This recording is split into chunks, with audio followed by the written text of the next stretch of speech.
You mentioned to me offline that Ethereum is going to be the coin with the next big run. Tell us about that. Well, as you know, you're an expert on tracking gold and silver and the phenomena that when we get into a run, when gold goes to that 50-day moving average and it goes up 15, 20%, silver all of a sudden surges 30%. Yeah. And so Ethereum is much like silver is to gold, Ethereum to Bitcoin. Bitcoin makes the big charge and all of a sudden Ethereum explodes on the upside. And that's what we're happy in the sweet spot. The biggest challenges we've had is all these kids with GPU chips for gaming start mining Ethereum, so we actually get less coins. So our prices are up dramatically from a year ago, but the machines that used to produce 300 Ethereum a day, when Ethereum was $300, are now producing 80 a day, but the price is up dramatically more. So actually our net revenue, our gross revenue is higher. But I think it's because all these gamers, so think of this, the gamers are in crypto all over the world, and gaming as a whole is a $600 billion business. A limited supply, that is the difference between Ethereum and Bitcoin. Are you not concerned that, like you said, you've got people producing Ethereum on other platforms, perhaps another miner would come in where perhaps you would ramp up supply as well yourself? Are you not concerned that fundamental, the demand supply fundamentals of Ethereum may weigh down in the price in the future? What do you think? No, I think the biggest thing in the fear that's been now for 4 years is that Ethereum is going to go from proof of work, which is mining and validating the encryption, to a proof of stake. It hasn't happened. Every upgrade, all it does is shrink the supply outside, but it doesn't stop the demand and people mining for it. It's actually much more decentralized around the world than Bitcoin miners are. And I think it's interesting because they call it hashing power difficulty. It's gone to new highs as Bitcoin hasn't. So I think that investors have to recognize Ethereum is a smart contract. Ethereum has many more uses the way silver does. Silver, 20% of demand for silver is for solar energy. So it has a green footprint. It's also for viruses can't live on silver. It has all these more medical uses, etc. So the same thing with Ethereum. Ethereum is used for DeFi, for NFTs. So it's a much more important backbone for growth in blockchain. What are some of the uses for Bitcoin then? Store of value. The ability to, if there's an earthquake in Mexico, for a cleaning lady, she has to go down to Western Union, and on that $500 she's going to try to send, it's not going to immediately get to her family. She's going to get scraped for about $100 off the top. Bitcoin is done in a minute, and they can send the money and they can convert it, and she can help their family out. So remittance between developed nations and developing nations, I think that's a classic of why Bitcoin's a superior way of moving money. People my generation, most of my friends don't hold a gold. They've got a lot of Ethereum. They've got cryptos as a store of value. They've got stocks. They've got maybe some bonds, but very few people I know buy gold. Point is, obviously there are younger people who buy gold, but they're not in the majority. If this generation grows up to primarily hold cryptos, who's going to be holding gold in 50 years? People that love beautiful gold jewelry, and that's never going to go away because you can wear your jewelry. When you think of India, Indian women have 6 times the amount of gold in Fort Knox in the vault, and they wear it, and it's portable wealth. So I think the bigger issue is that where's the portable wealth going to be? I think it's the push by governments to get rid of paper money so that they can monitor everything.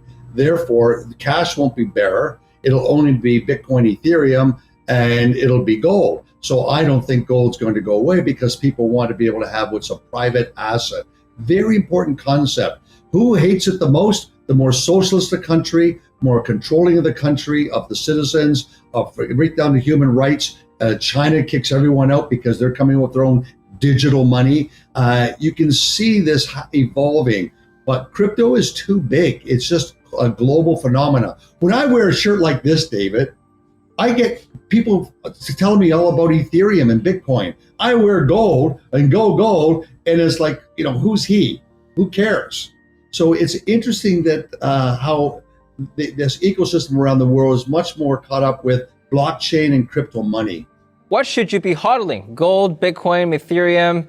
I guess it depends on who you are, right? Can you help us out here? If I were, well, let's say if I were a millennial, I've still got some years to me before retirement. What should I be hodling versus somebody who's already entering the retirement ages? If you're an older investor or a conservative mindset, clearly gold. Gold is just a great trade, and it's lagged the markets on a relative basis for the money printing, and I think it should have a projectile potential for $3,000 in a short period here. But if you're an aggressive investor and you're younger, owning Bitcoin and owning Ethereum, or to make it simple, you can own Hive and you get both. Let's talk about Hive for a little bit more before we move on to the coins. Now, you mentioned that you have been very profitable this year. Tell me how you did that. I assume both obviously, cryptos have done nice runs, so that's contributed to your profits. What about the costs? How are you able to keep costs down? If you converted our Ethereum into Bitcoin, our cost is about $3,000 a Bitcoin if you did that conversion. So what does that mean? It means in the past 12 months, Ethereum has outperformed Bitcoin. We're the only Ethereum producers. We're the biggest hodlers. What do you think that means? If you did that conversion for all the Bitcoin fanatics, we are producing something like today, 13 and a half Bitcoins a day.